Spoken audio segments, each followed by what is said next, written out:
Both Ukraine and Russia have claimed that hundreds of enemy troops have been killed over the past 24 hours in the battle for Bakhmut. A Ukrainian military spokesperson said 221 pro-Moscow troops were killed and more than 300 wounded. Meanwhile, Russia's defence ministry said up to 210 Ukrainian soldiers were killed in the broader Donetsk part of the front line. Well, joining us now is retired Air Vice Marshal Sean Bell, who is with us. A very good afternoon to you. So what's the significance of both these sides claiming so many casualties in this battle? Yeah, it's highly unusual, isn't it? But if we look at, let's look at the sort of overall picture at the moment. There's over 1,200 miles of front line, and although we'll come back to Bakhmut, there is fighting all the way along this front line. Down in Kherson, down to the southwest there, the Russians are firing from the east side of the Dnieper River into Kherson, and overnight there were 3 innocent civilians going shopping that were killed. And also from Zaporizhzhia to Volodar here, although there's no movement on the front line, the Russians are digging in. There's loads of shelling backwards and forwards in there.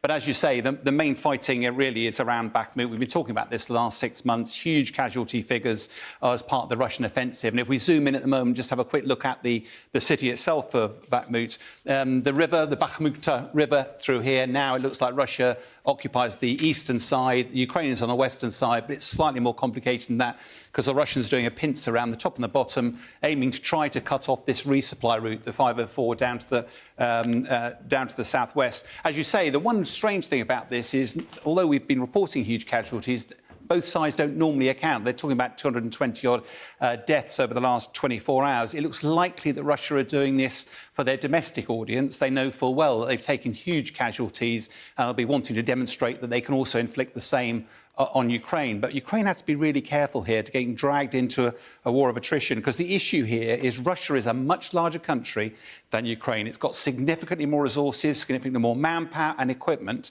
and it's pretty clear that Putin doesn't care about the loss of human life. So Russia wants to drag Ukraine into a war of attrition, which Russia will know it can win. Now, in the First World War, we had massive wars of attrition. In the West, at the end of that, didn't have the appetite for those sorts of casualties again. So they developed this manoeuvre warfare where you use technology to try to limit the number of casualties you have. And of course, the West's weapons have proven completely decisive so far in the battle. The challenge for the West, though, or particularly for Zelensky, is this battle is personal. So let's look at Bakhmut from that strategic perspective. From a military perspective, this is not a significant objective, but it's become highly symbolic between both Zelensky and President Putin. And the challenge, therefore, even US Secretary of Defense Lloyd Austin and the US military, using diplomatic language, have said to President Zelensky, you probably need to be pulling your forces out of Bakhmut and saving them for another day. Whereas actually President Zelensky has done entirely the opposite. He's put forces in there. Now, to be clear, from a military perspective, there's no right answer here. But the huge risk is that President Zelensky risks losing a lot of seasoned warriors, which he needs for the battles to come. We mentioned about resources there. Ukraine needs a lot more, I guess, for the battles to come. Notably, this spring offensive, which we've heard quite a bit about in recent weeks, haven't we? We have. Now, both sides need manpower. You remember that the Russians have mobilised 300,000 soldiers. They seem to have got through quite a lot of that. They haven't got the training capacity to do another 300,000 because it's their annual cycle of getting their conscripts in as well. There's about 400,000 a year of those. And besides, that will generate quantity, not quality. And we've already seen what happens on the battlefield.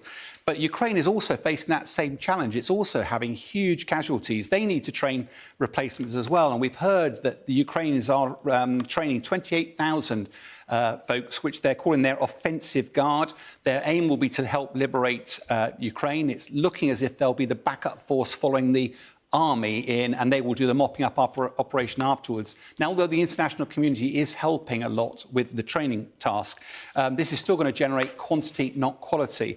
And unless Ukraine, for this forthcoming offensive, can maintain some of its seasoned campaigners, the danger is if it ends up being lots of inexperienced soldiers. The Russian experience has just showed what a price you pay for inexperience on the battlefield. Good news. All right, Sean, thank you for that.